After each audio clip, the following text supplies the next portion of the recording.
Subscribe कीजिए education planet YouTube channel को और बेल आइकन को दबाइए लेटेस्ट एजुकेशन और टेक वीडियोस सबसे पहले देखने के लिए।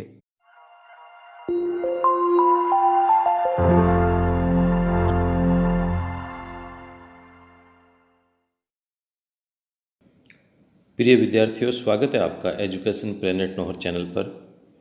और आज का हमारा जो चैप्टर है वो विज्ञान कक्षा 8 का पहला चैप्टर फसल उत्पादन एवं प्रबंध है। तो आइए चैप्टर को प्रारंभ करते हैं।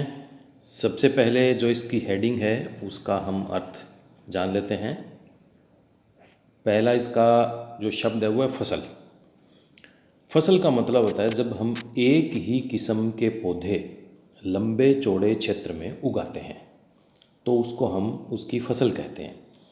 मान लीजिए हमने गेहूं के पौधे लंबे चौड़े क्षेत्र में उगाए तो हम उसको कहेंगे गेहूं की फसल। हमने चने के लगाए तो हम उसको चने की फसल कहेंगे। मक्का का हमने पौधा लंबे चौड़े क्षेत्र में लगाए हैं तो उसको मक्का की फसल कहेंगे। तो इस प्रकार से फसल का मतलब हो गया एक ही प्रकार के पौधे लंबे चौड़े क्षेत्र में उगाना। अब दूसरा शब्द है इसका उत्पादन। उत्पादन का मतलब होता है उसको पैदा करना। और तीसरा शब्द है इसका प्रबंध। प्रबंध का मतलब होता है कि हम किसी काम को कितना अच्छे तरीके से करते हैं। हमारे पास जो संसाधन हैं उनका हम कैसे अच्छे से अच्छा उपयोग करते हैं।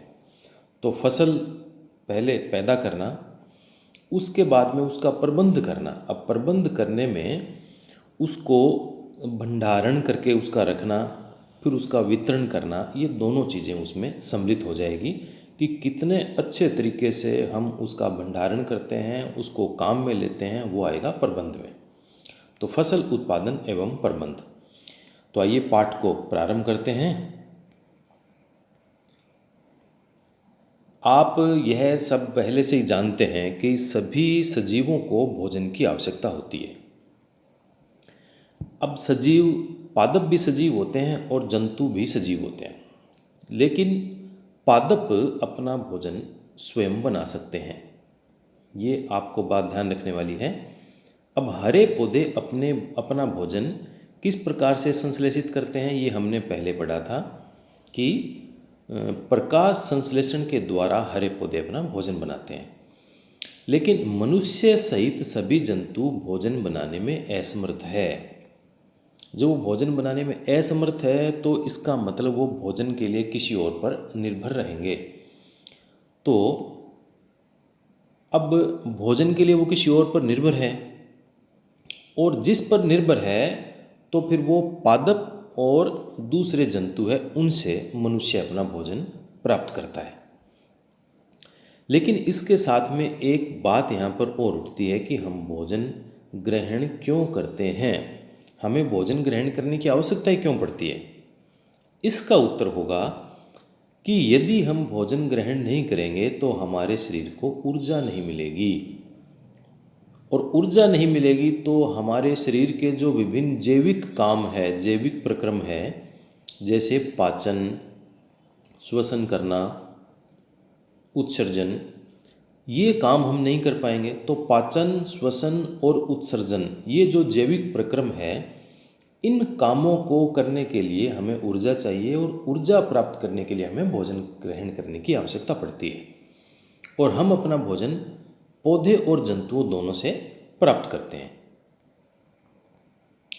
अब देखिए, अब भोजन का बड़े स्तर पर उत्पादन करना आवश्यक है। ऐसा क्यों आवश्यक है? क्योंकि हमारी जनसंख्या बहुत बड़ी है।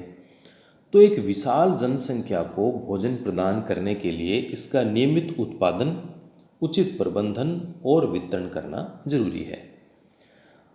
अब अगला जो हमारा बिंदु आता है वो आता है कृषि पद्धतियाँ। आज जिस प्रकार से बड़े बड़े खेत हैं, अच्छी मशीनरी के साथ में, बड़ी बड़ी मशीनों के साथ में मानव एक उन्नत खेती कर रहा है, लेकिन मानव इस प्रकार की खेती करना पहले से नहीं जानता था। आज से लगभग 12,000 वर्ष पहले तक मनुष्य घुमंतु था। घुमंतु यानी एक स्थान से दूसरे स्थान पर घूमता रहता था, उसको घर बनाने का भी पता नहीं था। वे एक स्थान से दूसरे स्थान तक भोजन और आवास की खोज में समूह में विचरण करते रहते थे। अब यहाँ पर एक छोटा प्रश्न ये भी बनता है कि मनुष्य घुमंतु क्यों थे? तो आप उत्तर दोगे कि भोजन और आवास की खोज में समूह में विचरण करते थे, इसलिए वो घुमंतु थे। उस समय वे कच्चे फल और सब्जियां खाते थे। ये बात कर रहे हैं आज से 12,000 साल पहले की। उन्होंने भोजन के लिए जंतुओं का शिकार करना प्रारंभ किया। धीरे धीरे उन्होंने खेती करना प्रारंभ किया। जब खेती करना प्रारंभ किया तो चावल, गेहूं और अन्य खाद्य फसलों को उत्पादित करना शुरू किया। इस प्रकार से कृषि का प्रारंभ हुआ। और जब कृषि का प्रारंभ हो गया तो फिर मानव के रहन सहन में, जीवन जीने के तरीके में एक बड़ा अंतर आ गया। लेकिन हमारा ये जो आज का पाठ है वो केवल फसल उत्पादन और प्रबंधन से संबंधित है, तो हम उसी विषय पे ज़्यादा ध्यान देंगे। अब आगे बढ़ते हैं। जब एक ही किस्म के पौधे किसी बड़े स्थान पर बड़े पैमाने पर उगाए जाते हैं तो इसे फसल कहते हैं। उदाहरण के लिए गेहूं की फसल का अर्थ है कि खेत में उगाए जाने वाले सभी पौधे गेहूं के हैं। अब आप जानते हैं कि फसलें विभिन्न प्रकार की होती है, जैसे कि अन्न की, सब्जियों की और फल की। अब यानी कहीं पे सेब लगे हुए हैं, खूब सारे सेब के पेड़ हैं तो उसको हम सेब की फसल कहेंगे। कहीं पर आलू लगे हुए हैं बहुत लंबे चौड़े क्षेत्र में, उसको आलू की फसल कहेंगे। और यदि अनाज है जिससे जैसे कि कोई गेहूं है, चावल है, चना है, तो इस प्रकार का होगा तो उसको हम चने की, गेहूं की या उस प्रकार की जो हमने बोया उसकी फसल हम कहेंगे। तो जिस मौसम में ये पौधे उगाए जाते हैं इसके आधार पर हम फसलों का वर्गीकरण कर सकते हैं। भारत एक विशाल देश है।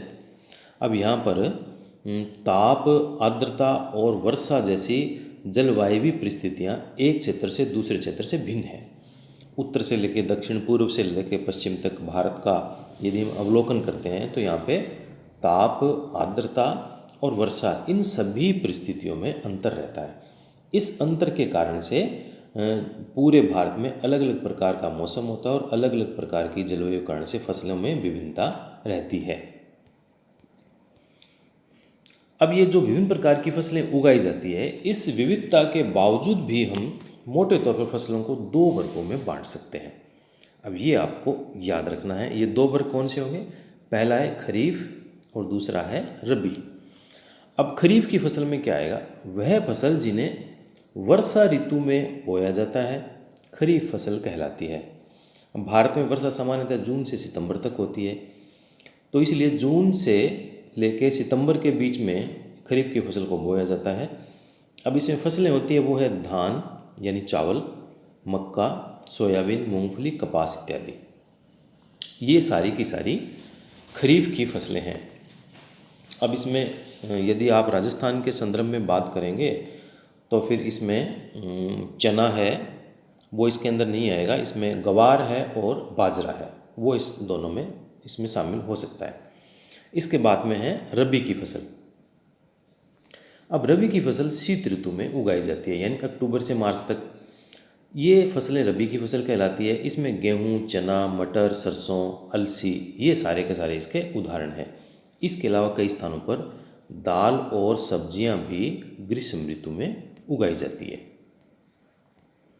अब धान को शीत ऋतु में नहीं उगाया जा सकता। क्यों? क्योंकि धान को बहुत अधिक पानी की आवश्यकता होती है, अतः इसे केवल वर्षा ऋतु में उगाते हैं। शीत ऋतु में उतना पानी मिल नहीं पाता। फसल उगाने के लिए किसान को अनेक क्रियाकलाप सामयिक अवधि में करने पड़ते हैं। आप देखते हैं कि यह क्रियाकलाप उस प्रकार के हैं जिनका उपयोग माली अथवा आप कोई सजावटी पौधे उगाने के लिए करते हैं। ये सारे के सारे क्रियाकलाप अथवा कार्य कृषि पद्धतियों में आएंगे। तो कृषि पद्धतियाँ कौन कौन सी है उसकी हम आगे बात करेंगे। देखिए, अब जो कृषि पद्धति है उसमें हमें कई प्रकार के काम करने पड़ते हैं। यानी कि जब हम खेती करते हैं, फसल उगाएंगे, तो उसके लिए हमें कई काम करने पड़ेंगे। स्टेप बाय स्टेप, चरणबद्ध तरीके से हमें सारे काम करने पड़ेंगे। सबसे पहले फसल उगाने के लिए हमें मिट्टी तैयार करनी पड़ती है, उसके बाद में बुआई करनी पड़ती है, फिर खाद और उर्वरक देना होता है, इसके बाद में सिंचाई करनी, फिर खरपतवार से सुरक्षा करनी होती है, फिर कटाई करते हैं फसल की, और उसके बाद में जो अनाज पैदा होता है उसका हम भंडारण करते हैं। तो इन चरणबद्ध तरीक़ों से हम खेती करते हैं। अब हम एक एक बिंदु की हम थोड़ी थोड़ी बात करेंगे। सबसे पहले बिंदु था हमारा मिट्टी तैयार करना। फसल उगाने से पहले मिट्टी तैयार करना प्रथम चरण है। अब मिट्टी को इसमें पलटना और इसे पोला बनाना कृषि का अत्यंत महत्वपूर्ण कार्य है, क्योंकि पौधे उगाने के लिए नीचे से सॉफ्ट पोली मिट्टी आवश्यकता होती है, ताकि पौधे की जड़ें मिट्टी में गहराई तक जा सके। अब पोली मिट्टी में गहराई में धंसी जड़ें भी सरलता से श्वसन कर सकती है। और पोली मिट्टी किस प्रकार पौधे की जड़ों को सरलता से श्वसन करने में सहायक है, तो पोली मिट्टी मिट्टी में रहने वाले केंचुओं और सूक्ष्म जीवों की वृद्धि करने में सहायता करती है। और ये जो केंचुए और सूक्ष्म जीव है, ये किसानों के मित्र होते हैं, क्योंकि ये मिट्टी को पलटकर पोला करते रहते हैं और ह्यूमस बनाते हैं। ह्यूमस एक प्रकार का सड़ा गला पदार्थ है जो मिट्टी को उपजाऊ बनाता है। अब मिट्टी को पलटना और पोला करना आवश्यक क्यों है, थोड़ी सी इसकी बात करेंगे। क्योंकि मिट्टी में खनिज, जल, वायु और कुछ सजीव होते हैं। इसके अतिरिक्त मृत पौधे, जंतु भी मिट्टी में पाए जाते हैं। ये सारे के सारे जीवों द्वारा अपघटित होते हैं। इस प्रक्रम में मृत जीवों में पाए जाने वाले पोषक मिट्टी में नियुक्त होते हैं और यह पोषक पौधों द्वारा अवशोषित किए जाते हैं। अब चूंकि जो मिट्टी की ऊपरी परत है, उसके कुछ सेंटीमीटर की मिट्टी ही पौधे की वृद्धि में सहायक होती है, क्योंकि जड़ें जितनी गहराई तक जाती है वहीं तक वो मिट्टी में से पोषक पदार्थ ले पाते हैं। तो इस प्रकार से जो ऊपर की मिट्टी है उसको उल्टने, पलटने और पोला करने से पोषक पदार्थ ऊपर आ जाते हैं। तो ये जो पोषक पदार्थ ऊपर आ जाते हैं, इसके लिए मिट्टी को पोला करना ज़रूरी है, और पौधे इन पोषक पदार्थों का उपयोग कर लेते हैं। अतः मिट्टी को उल्टना, पुलटना और पोला करना फसल उगाने के लिए एक अत्यंत ही महत्वपूर्ण कार्य है। अब जो मिट्टी को उल्टने, पलटने और पोला करने की प्रक्रिया को कहते हैं जुताई। अब ये भी आपसे प्रश्न पूछा जा सकता है, जुताई किसे कहते हैं? तो मिट्टी को उल्टना, पलटना और पोला करना, ये जुताई कहलाता है। इसे हल चलाकर करते हैं। हल लकड़ी अथवा लोहे के बने होते हैं। यदि मिट्टी अत्यंत सूखी है तो जुताई से पहले इसे पानी देने की आवश्यकता पड़ जाती है, ताकि वो कुछ मिट्टी नरम हो जाए। जुते हुए खेत में मिट्टी के बड़े बड़े ढेले भी हो सकते हैं। उन्हें एक पाटल की सहायता से तोड़ना आवश्यक है। एक लंबा चौड़ा फट्टा होता है लकड़ी का, भारी वजन का होता है, और उसको ऐसे खेत के ऊपर उसको चला के, और जो ढेले होते हैं मिट्टी के मोटे, उसको तोड़ लेते हैं। बुवाई एवं सिंचाई के लिए खेत को समतल करना आवश्यक है, और यह कार्य पाटल के द्वारा किया जाता है। कभी कभी जुताई से पहले खाद भी दी जाती है। इससे जुताई के बाद के समय में जो खाद है वो मिट्टी में भली भांति मिल जाती है। और बुआई से पहले खेत में पानी भी देना आवश्यक है, क्योंकि सूखी मिट्टी में कोई भी बीज नहीं बोया जाता। अब कृषि औजार। अच्छी उपज के लिए बुआई से पहले मिट्टी को भुरभुरा करना आवश्यक है। यह कार्य अनेक औजारों से किया जाता है। हल, कुदाली, कल्टीवेटर इस कार्य में उपयोग किए जाने वाले प्रमुख औजार हैं।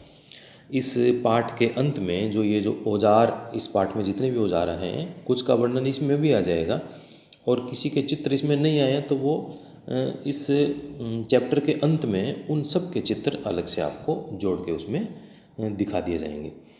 तो हल, कुदाली, कल्टीवेटर इस कार्य में उपयोग किए जाने वाले प्रमुख औजार है। अब देखिए, ये पुराने समय की बात है, जब किसान इस प्रकार से एक सिंगल फाल वाले हल का उपयोग करता था और बैलों की सहायता से वो खेती करता था। इसके बाद में आप देखिए,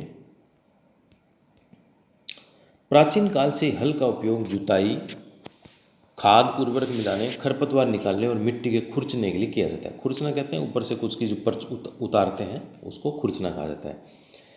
तो ये जो हल होता है वो लकड़ी का बना होता है, जिसे बैलों की जोड़ी अथवा अन्य पशुओं, घोड़े, ऊंट की सहायता से खींचा जाता है।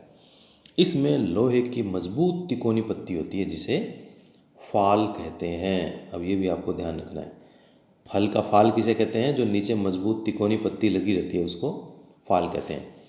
हल का मुख्य भाग लंबी लकड़ी का बना होता है, जिसे हल सेफ्ट कहते हैं, और इसके एक सिरे पर हैंडल होता है और दूसरा सिरा जोत के डंडे से जुड़ा होता है, जिसे बैलों की गर्दन के ऊपर रखा जाता है। एक जोड़ी बैल एवं एक आदमी से सरलता से चला सकता है। आजकल लोहे के हल तेजी से देसी लकड़ी के हल की जगह ले रहे हैं। आजकल लगभग लोहे के हल ही काम में लिए जा रहे हैं। कुदाली ये सरल औजार है जिसका उपयोग खरपतवार निकालने और मिट्टी को पोला करने के लिए किया जाता है। इसमें लकड़ी अथवा लोहे की छड़ होती है, जिसके एक सिरे पर लोहे की चौड़ी और मुड़ी हुई प्लेट होती है। अब देखिए, आप हल की बनावट को देखिए। ये जो लंबा डंडा है, ये लंबा डंडा है, ये तो हो गया हल की सेफ्ट हो गई, और ये इसका हो गया हल का फाल, इसको कहेंगे फाल। और ये जो यहाँ का आगे वाला सिरा है, यहाँ से जो बैल है उसको दोनों के कंधों पे आ जाता है और इसको खींचा जाता है। तो ये तो पुराना है। और आजकल जो मशीन के हल आ गए हैं, उसके अंतर्गत ये एक फाल की जगह उसमें 8, 10, 15 तक फाल होते हैं और एक साथ जल्दी काम उसमें हो जाता है। मशीन का उपयोग ट्रैक्टर की सहायता से किया जाता है। अभी आप देखिए कुदाली, ये खरपतवार वगैरह निकालने के लिए इसकी काम में ये आती है।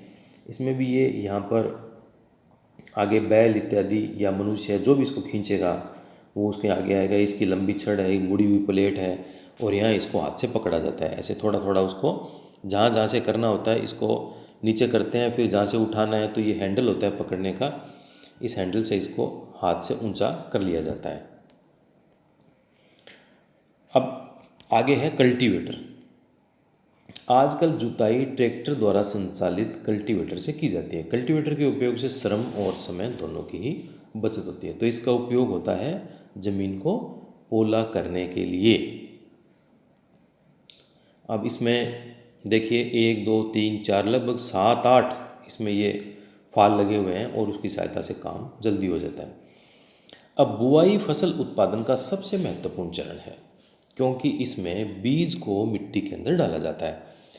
अब बोने से पहले अच्छी गुणवत्ता वाले साफ और स्वस्थ बीजों का चयन करना बहुत ज़रूरी है, और किसान अधिक उपज देने वाले बीजों को प्राथमिकता देता है। यदि हमने बीज गलत बो दिए, घटिया बीज बो दिए, तो सारी की सारी फसल खराब हो जाती है और हमारी मेहनत खराब हो सकती है। अब बीजों का चयन, ये एक प्रकार से पुराना तरीका है। एक दिन इसने देखा कि अपनी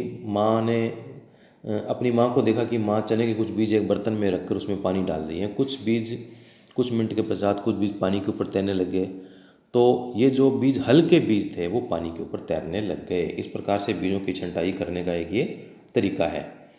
अब ये देखिए बीज बोने का पारंपरिक तरीका है।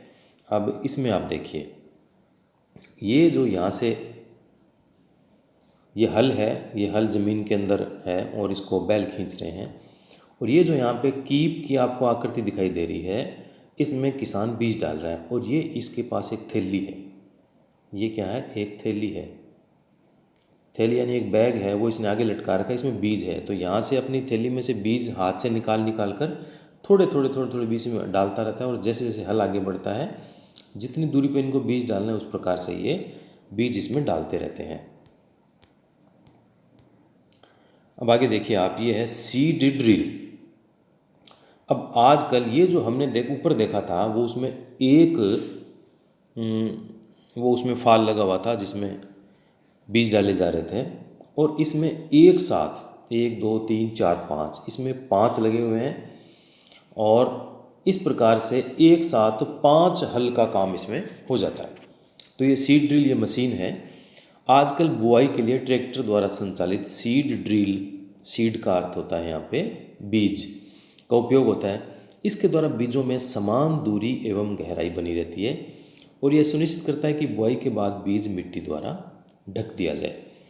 इससे बीजों को पक्षियों द्वारा खाए जाने से रोका जा सकता है। और सीड ड्रिल द्वारा बुआई करते समय समय और श्रम दोनों की ही बचत होती है।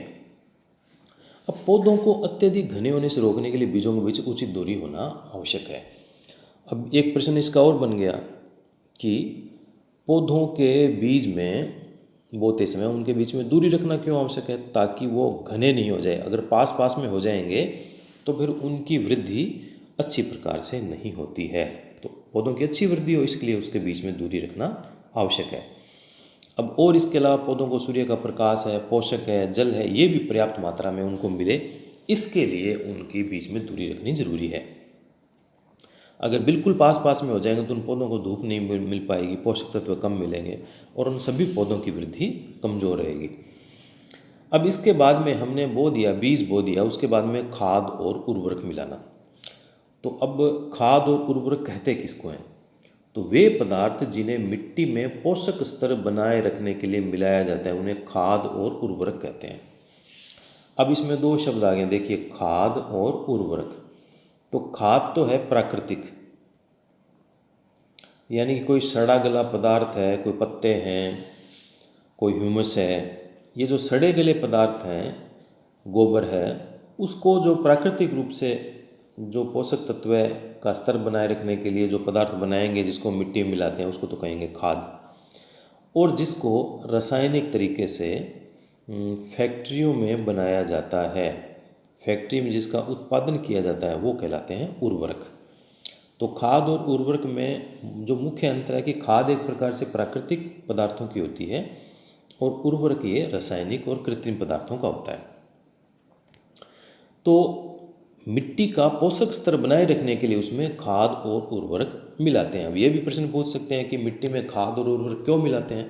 तो आप कहोगे कि पोषक स्तर मिट्टी का बना रहे, इसके लिए उसमें खाद और उर्वरक मिलाया जाता है।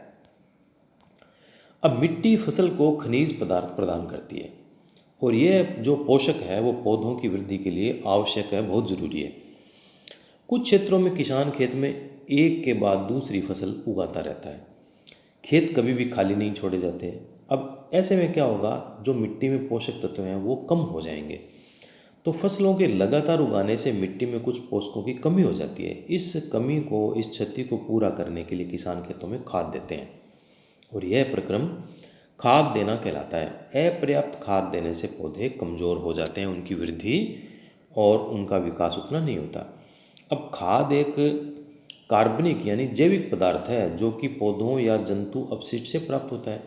किसान पादप एवं जंतु अपशिष्टों को गड्ढे में डालते हैं तथा इसके अपघटन होने के बाद खुले में छोड़ देते हैं। अपघटन कुछ सूक्ष्म जीवों द्वारा होता है और अपघटित पदार्थ खाद के रूप में उपयोग किए जाते हैं। अब केंचुए द्वारा खाद इत्यादि तैयार करने का जो विषय है वो आप छठी कक्षा में आपने पहले इसमें पढ़ा है। तो केंचुआ भी अपघटन करने में और खाद तैयार करने में बहुत ही फायदा करता है, इसीलिए केंचुए को किसान का मित्र कहा जाता है। अब इसमें मूंग अथवा चने के बीज लेकर, एक छोटा सा इसमें क्रियाकलाप है, प्रैक्टिकल है। मूंग अथवा चने के बीज लेकर उन्हें अंकुरित कीजिए। इनमें से एक ही आकार वाले 3 नवोद्भिद छांट लीजिए, यानी जो जिसमें अभी अभी अंकुर हुआ है उसको नवोद्भिद कहेंगे।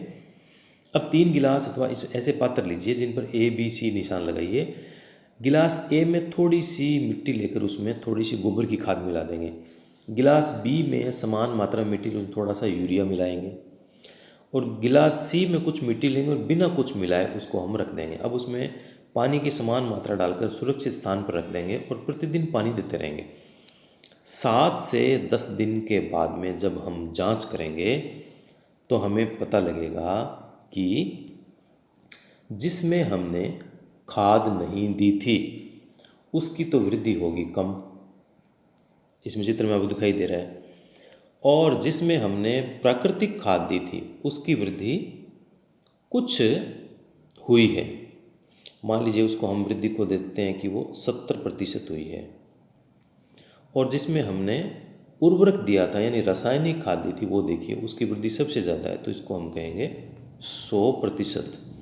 तो ये खाद और जो उर्वरक है वो पौधे की वृद्धि में सहायता करते हैं। ये प्रयोग के द्वारा हमें पता लग गया है कि विज्ञान में हम कुछ भी पढ़ेंगे तो वो सब प्रयोग के द्वारा सत्यता उसकी जांच करना आवश्यक है। विज्ञान कोई सुनी सुनाई बात को नहीं मानता है, विज्ञान केवल सत्य की बात को मानता है। अब ये जो तीनों गिलास थे उनमें पौधों की वृद्धि अलग अलग हुई। सबसे ज़्यादा वृद्धि जिसमें हमने उर्वरक डाला उसकी हुई, फिर खाद वाले की, और जिसमें हमने नहीं डाला उसकी वृद्धि सामान्य तौर से कम हुई। अब उर्वरक वे रासायनिक पदार्थ होते हैं जो विशेष पोषकों से समृद्ध होते हैं। ये खाद से भिन्न होते हैं। उर्वरक का उत्पादन फैक्ट्रियों में किया जाता है। अब आप देखिए, अब कई उर्वरक के कुछ उदाहरण हैं जैसे urea, ammonium sulphate, super phosphate, potash, nitrogen, phosphorus, potassium, ये उर्वरकों के नाम हैं। अब आपसे पूछ लिया जाए कुछ उर्वरकों के आप नाम लिखिए, तो आप लिखोगे urea, ammonium sulphate, super phosphate, potash, nitrogen, phosphorus, potassium. इनके उपयोग से किसानों को गेहूं, धान और मक्का जैसी फसलों की अच्छी उपज प्राप्त करने में सहायता मिलती है। परंतु इसमें एक कमी भी है। यदि हम उर्वरकों का अत्यधिक उपयोग करेंगे तो मिट्टी की उर्वरता में कमी आ जाती है और यह जल प्रदूषण का भी स्रोत बन गए हैं। अतः मिट्टी की उर्वरता बनाए रखने के लिए हमें उर्वरकों के स्थान पर जैविक खाद का, यानी जो प्राकृतिक तौर से खाद बनाई जाती है, उस जैविक खाद का उपयोग ज़्यादा करना चाहिए। या दो फसलों के बीच में खेत को कुछ समय के लिए खाली छोड़ना चाहिए ताकि मिट्टी में जो पोषक तत्व हैं उनकी कुछ पूर्ति हो जाए। अब खाद के उपयोग करने से मिट्टी के गठन और उसकी जो जल अवशोषण की क्षमता है, इसमें खाद का उपयोग करने से मिट्टी का गठन और जल अवशोषण की क्षमता में वृद्धि हो जाती है। इससे मिट्टी में सभी पोषकों की प्रतिपूर्ति हो जाती है और मिट्टी में इस पोषकों की प्रतिपूर्ति का एक अन्य तरीका है फसल चक्रण। यह एक फसल के बाद खेत में दूसरे किस्म की फसल एकांतर क्रम में उगाकर किया जा सकता है। पहले उत्तर भारत में किसान फलीदार चारा एक ऋतु में उगाते थे तथा गेहूं दूसरी ऋतु में। इससे क्या होता है, मिट्टी में नाइट्रोजन का पुनः पूरण होता रहता था। किसानों को इस पद्धति को अपनाने के लिए प्रोत्साहित किया जाता है। और आप पहले पढ़ चुके हैं कि राइजोबियम बैक्टीरिया ये फलीदार लेग्यूमिनस पौधों की जड़ों की ग्रंथिकाओं में पाया जाता है और वायुमंडलीय नाइट्रोजन का स्थिरीकरण करने में ये सहायक होता है। अब देखिए आगे हम देखते हैं इसमें उर्वरक और खाद में क्या अंतर होता है। ये एक इम्पोर्टेंट प्रश्न है आपके लिए। उर्वरक और खाद में अंतर बताइए। देखिए नंबर 1 आएगा, उर्वरक मानव निर्मित लवण है और खाद एक प्राकृतिक पदार्थ है जो गोबर और पौधों के अवशेष के विघटन से प्राप्त होता है। दूसरा, उर्वरक का उत्पादन फैक्ट्रियों में होता है और खाद खेत में बनाई जाती है। उर्वरक में मिट्टी को ह्यूमस प्राप्त नहीं होता, जबकि खाद से मिट्टी को ह्यूमस प्रचुर मात्रा में मिलता है। अब उर्वरक में पादप पोषक जैसे कि नाइट्रोजन, फास्फोरस, पोटेशियम प्रचुरता से होता है। खाद में पादप पोषक तुलनात्मक रूप से कुछ कम होते हैं। अब उर्वरक और खाद के बीच जो अंतर बताए गए हैं उसमें खाद के कई लाभ हैं। जैसे जैविक खाद उर्वरक की अपेक्षा अधिक अच्छी मानी जाती है। इसके कई कारण हैं। अब खाद से मिट्टी की जो जल धारण करने की क्षमता है उसमें वृद्धि होती है। खाद से मिट्टी भुरभुरी और सरंध्र छिद्र वाली हो जाती है, जिसके कारण गैस विनिमय सरलता से होता है, यानी गैसों का आदान प्रदान उसमें छिद्र हो जाते हैं। और खाद से मित्र जीवाणु की संख्या में वृद्धि होती है। और जैविक खाद से मिट्टी का गठन सुधर जाता है, मिट्टी का गठन अच्छा हो जाता है। अब आगे देखिए सिंचाई। अब सिंचाई कहते हैं कि कृत्रिम रूप से पौधे को जब हम पानी देते हैं तो उसको सिंचाई कहते हैं। यानी खेत में हम पानी देंगे कृत्रिम रूप से। वर्षा होती है, वर्षा का पानी मिल रहा है, उसको सिंचाई नहीं कहेंगे। लेकिन हमने कोई नहर, तालाब या हमने नलकूप के द्वारा हम सिंचित कर रहे हैं खेत को, तो वो सिंचाई कहलाएगा। तो जीवित रहने के लिए प्रत्येक जीव को जल की आवश्यकता होती है। जल के बिना जीवित नहीं रहा जा सकता, जल ही जीवन है, ये बात प्रसिद्ध है। तो प्रत्येक जीव को जल की जरूरत होती है। पौधे की वृद्धि और परिवर्धन के लिए जल का विशेष महत्व है। आपने देखा होगा यदि पौधा आपने कोई घर में लगा रखा है और आपने 5-6 दिन उसको पानी नहीं दिया तो पौधा जल जाता है। पौधे की जड़ों द्वारा जल का अवशोषण होता है, जिसके साथ खनिजों और उर्वरकों का भी अवशोषण होता है। पौधे में लगभग 90% जल ही होता है। जल आवश्यक है क्योंकि बीजों का अंकुरण शुष्क स्थिति में नहीं हो सकता। यदि मिट्टी सूखी है तो अंकुरण संभव ही नहीं है। तो अब देखिए आप,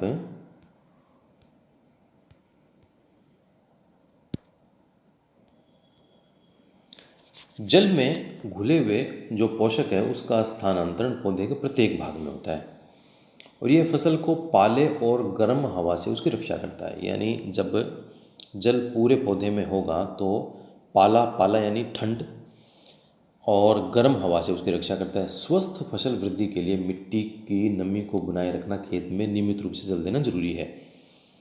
और निश्चित अंतराल पर खेत में जल देना सिंचाई कहलाता है। कृत्रिम तरीके से सिंचाई का समय एवं बारंबारता फसलों, मिट्टी और ऋतु में भिन्न होती है। गर्मी में ज़्यादा पानी देने की आवश्यकता पड़ेगी। आप भी गर्मी में ज़्यादा पानी पीते हो, सर्दी में कम पीते हो। उसी प्रकार से पौधों को भी सर्दी में कम पानी की आवश्यकता होती है। और ये मिट्टी और पत्तियों में जल वाष्प की दर अधिक होने से हो सकता है। अब गर्मियों में पौधों में इसमें क्या असर होता है कि ग्रीष्म काल की ऋतु में जो जल वाष्प की दर है पौधे की पत्तियों द्वारा वो ज़्यादा होती है, इसलिए पौधे को ज़्यादा पानी की आवश्यकता होती है। सर्दियों में कम होती है तो उसको कम पानी की आवश्यकता होती है। अब सिंचाई के स्रोत कौन कौन से हैं?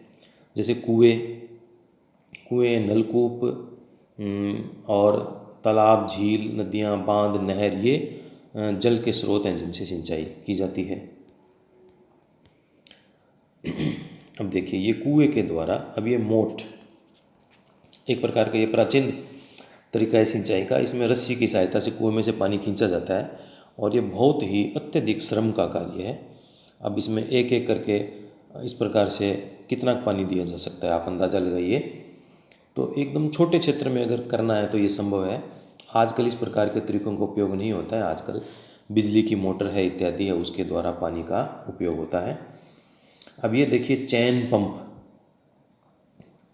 ये इस प्रकार से इसके साथ में ये पानी का बर्तन जुड़ा हुआ है और ये चैन पंप इसको नाम दिया गया है। अब ये देखिए ढेकली, ये वही तरीका है, इस तरफ बाहर लगाया हुआ है और ये गुलेल की तरह इसको बनाया हुआ है और ये इसमें उत्तोलक का उपयोग करते हुए इसमें से पानी निकाला जाता है और पानी ऊपर आ जाता है तो यहाँ से पलट कर उसको खेत में डाल देते हैं। तो ये आपको नाम याद रखने हैं। ये प्राचीन जो पारंपरिक तरीके थे, तो ये मोट, चैन पंप और ढेकली, ये आपको ध्यान रखने हैं।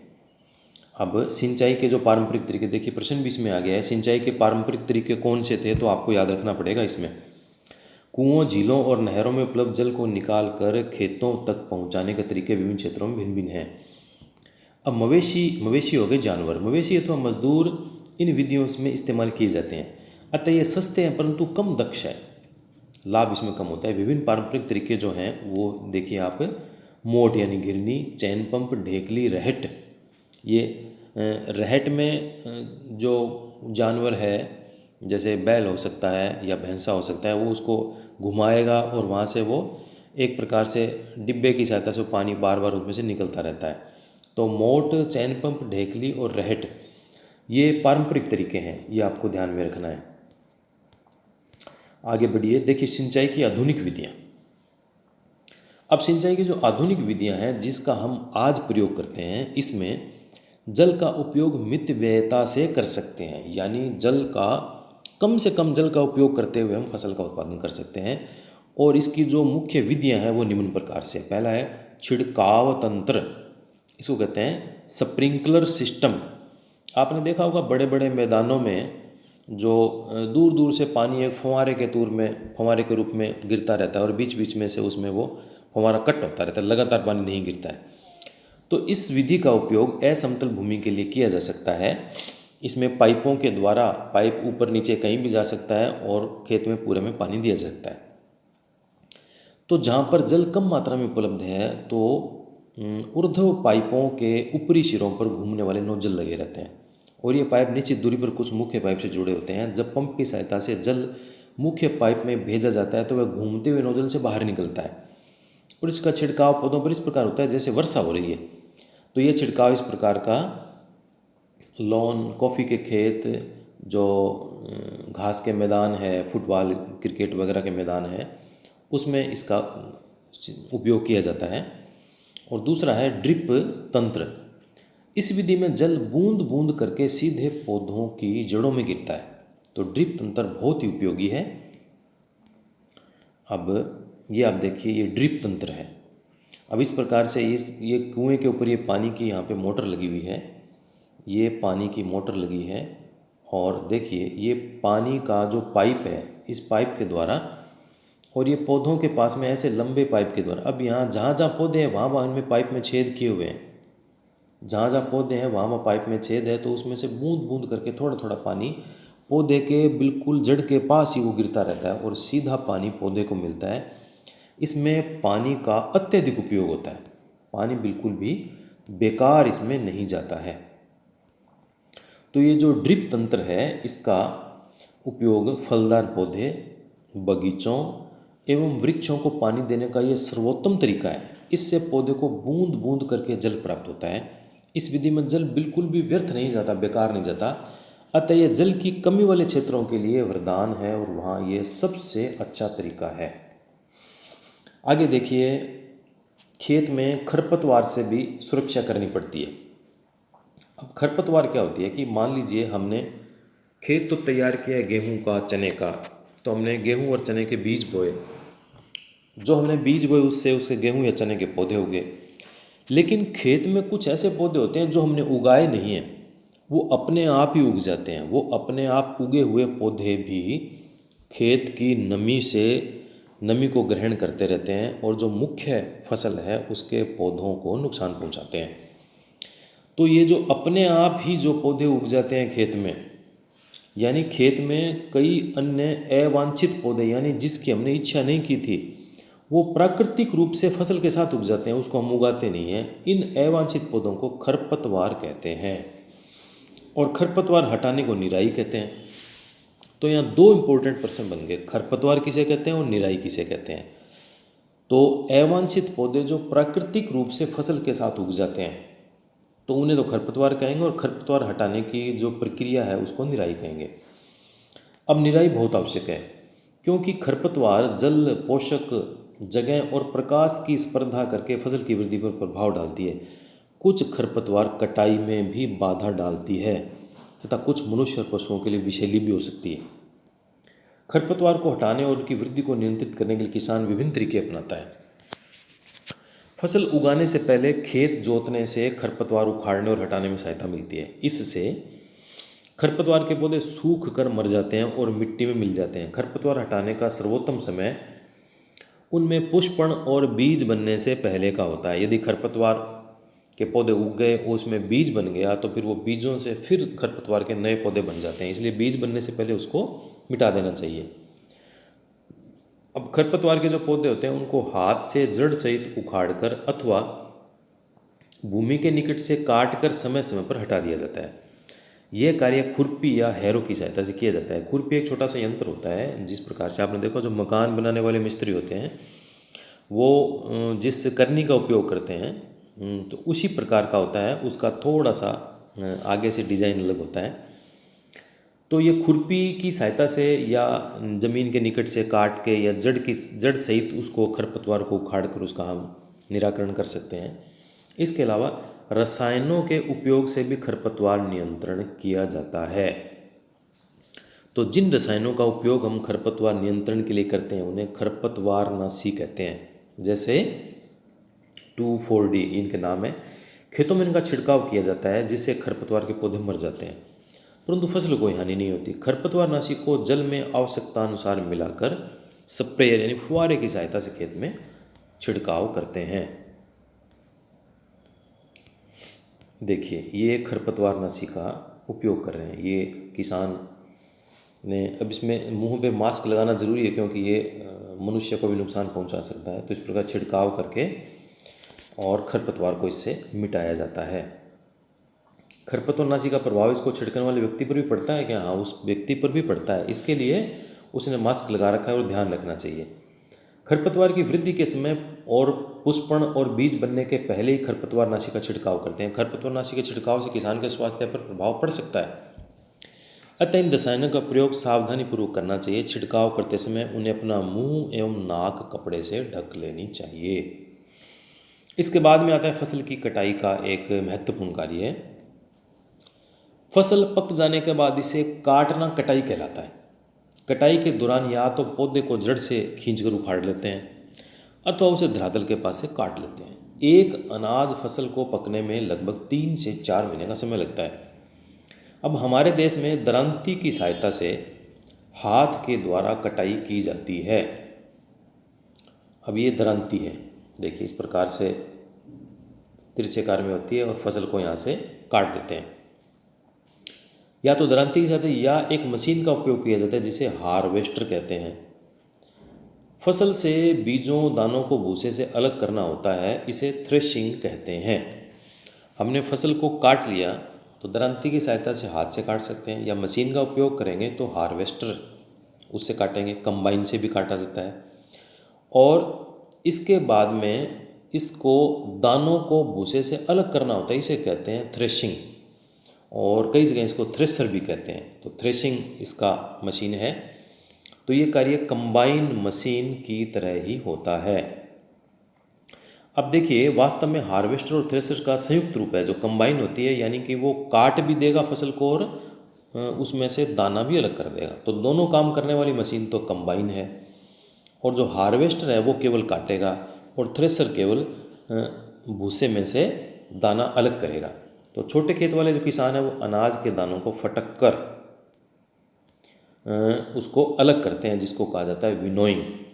यानी कूट पीट के उसमें से दाने अलग हो गए, फिर उसमें से हवा के साथ में बरसा लेते हैं, या उसको उछाल के और उछालेंगे तो फिर हवा के साथ में वो भूसा तो हल्का होता है वो उड़ जाता है और दाने उसके पास रह जाते हैं। इस प्रकार से इसको अलग करते हैं। अब ये देखिए, ये विनोइंग, ये फटकने वाली मशीन है। अब आगे चलते हैं हम। अब कटाई पर्व। तो 3-4 महीनों के कठोर परिश्रम के बाद कटाई का समय आता है। स्वर्णिम दानों से भरी खड़ी फसल किसानों के हृदय में उल्लास एवं अच्छे समय का भाव संचारित करती है, क्योंकि उस समय किसान को जीत की खुशी होती है, क्योंकि वो फसल का अंतिम समय होता है और उसके बाद में दाने उसके पास आ जाते हैं। फिर उसका वो भंडारण कर लेता है और उसको बेच के उसको धनराशि प्राप्त होती है। तो ये उस समय उल्लास और उसके आनंद का समय होता है। यह समय थोड़ा आराम करने और खुशी मनाने, क्योंकि पिछली ऋतु के प्रयत्न का फल मिलता है। इसलिए भारत के सभी भागों में कटाई का समय हर्षोल्लास एवं खुशी का होता है। पुरुष और महिलाएं सभी मिलकर इस पर्व को मनाते हैं। और ग्रामीण क्षेत्रों में तो महिलाएं जब कटाई करती है तो गीत या भजन, लोकगीत गाते हुए कटाई करती है, तो आनंद के साथ में। कटाई ऋतु के साथ कुछ विशेष पर्व जैसे पोंगल, बैसाखी, होली, दिवाली, नबान्या और बिहू, ये त्यौहार भी जुड़े हुए हैं। अब कटाई के बाद में एक अत्यंत महत्वपूर्ण काम आता है उत्पाद का भंडारण करना। भंडारण यानी इनको संभाल के रखना। मान लीजिए हमने फसल की कटाई कर ली, हमने उसमें से अनाज को प्राप्त कर लिया, फिर उसका हम रख नहीं पाए अच्छी तरह से, वो खराब हो गया, उसमें कीड़े लग गए, चूहों ने उसको कुतर लिया, वर्षा में भीग गया। तो ये जो चीज़ें होती है बाद में किस प्रकार से उसको संभाल कर रखते हैं, वो कहलाता है भंडारण। तो ये एक महत्वपूर्ण कार्य है। यदि फसल के दानों को अधिक समय तक रखना हो तो उन्हें नमी से बचाना पड़ेगा, कीट, चूहों और सूक्ष्म जीवों से सुरक्षित करना पड़ेगा। ताज़ा फसल में नमी की मात्रा अधिक होती है। यदि फसल के दानों को सुखाए बिना भंडारित कर लेंगे तो उनके खराब होने अथवा जीवों द्वारा आक्रमण से अंकुरण के लिए अनुपयोगी हो जाते हैं। अतः भंडारण से पहले दानों को धूप में सुखाना आवश्यक है। लगभग तो जब फसल की कटाई की जाती है तो उस समय जब फसल एकदम पककर तैयार हो जाती है, दाने सूखे हो जाते हैं, तभी उसको काटा जाता है। फिर भी यदि कुछ उसमें नमी है तो उसको भंडारण से पहले एकदम सुखाना जरूरी है। अब ये जो नमी उसकी पूरी निकल जाएगी तो फिर इससे उनकी कीट, पीड़कों, जीवाणु और कवक से सुरक्षा हो जाती है। किसान अपनी फसल उत्पादन का भंडारण जूट के बोरे, यानी जहाँ उस फसल को रखते हैं, जूट के बोरों में करता है, धातु के बड़े पात्रों में करता है। लेकिन बीजों का बड़े पैमाने पर भंडारण साइलो और भंडार गृहों में किया जाता है, जिससे उनको अब देखिए, ये साइलो का चित्र है।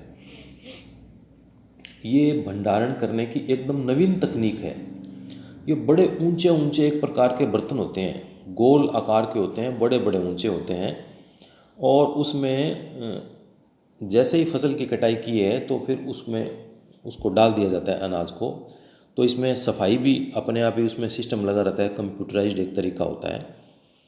उसमें अपने आप उसकी सफाई हो जाती है। फिर नीचे उसमें केबिन बने होते हैं, वहाँ पे अनाज का संग्रह हो जाता है। तो ये आधुनिक तकनीक है और उसमें कम श्रम का उपयोग होता है और भंडारण इसमें अच्छा हो जाता है। अब एक भंडारण का सामान्य तरीका, आपने प्रत्येक जगह बड़े बड़े गोदाम देखे होंगे, ऊपर उसके टीन शेड लगे होते हैं, बहुत लंबे चौड़े गोदाम होते हैं। तो इसमें इस प्रकार से जो जूट की बोरियां होती है उसमें डालकर अनाज को एक के ऊपर ऐसे बोरियां ये अनाज की भरी हुई है उनको रखते हैं। तो ये भंडारण का एक तरीका हो गया। अब इसमें एक सारणी दी हुई है जो आप अपनी कॉपी में आप उसको पूर्ति करनी है। अभ्यास पुस्तिका में निम्न तालिका बनाकर उसको आपको पूरा करना है कि खाद्य पदार्थ जैसे दूध कहाँ से मिलता है, स्रोत गाय भैंस बकरी ऊँटनी होगी। फिर मान लीजिए खाद्य पदार्थ अनाज कहाँ से मिलेगा, फल कहाँ से मिलेगा, तो वो आपको इसमें लिख कर और जो स्रोत हैं उनको आपको पूर्ति करनी है। अब आप ये पूर्ति करने के बाद देखोगे पौधे की तरह ही जंतु भी हमें विभिन्न प्रकार के खाद्य पदार्थ प्रदान करते हैं।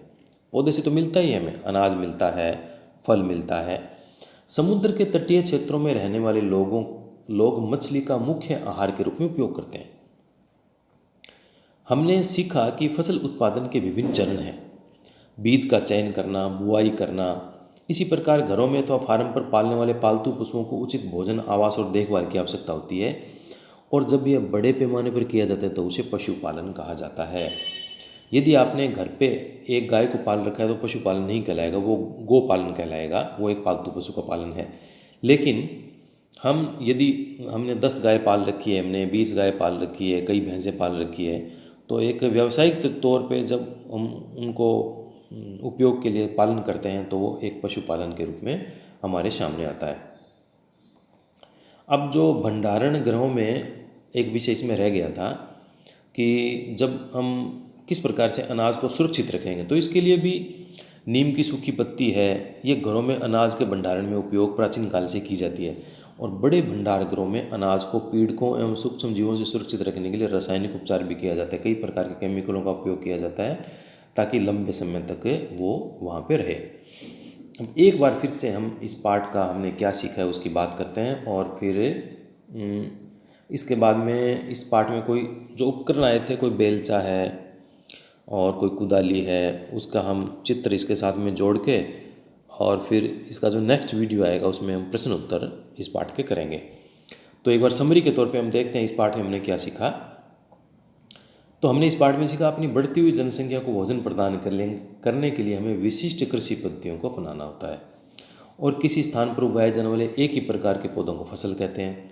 अब भारत में फसलों को ऋतु के आधार पर 2 भागों में बांटते हैं, खरीफ और रबी। जुताई करके मिट्टी तैयार करना और उसे समतल करना जरूरी है। इस कार्य के लिए हल और पाटल का उपयोग किया जाता है।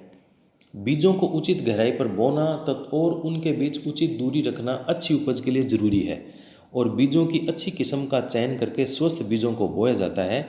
सीड ड्रिल की सहायता से बुआई की जाती है, ये एक मशीन है, तेजी से बुआई हो जाती है।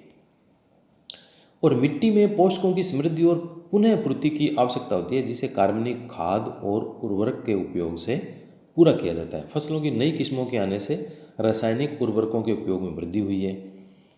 उचित समय एवं अंतराल के पर फसल को जल देना, कृत्रिम तरीके से जल देना सिंचाई कहलाता है।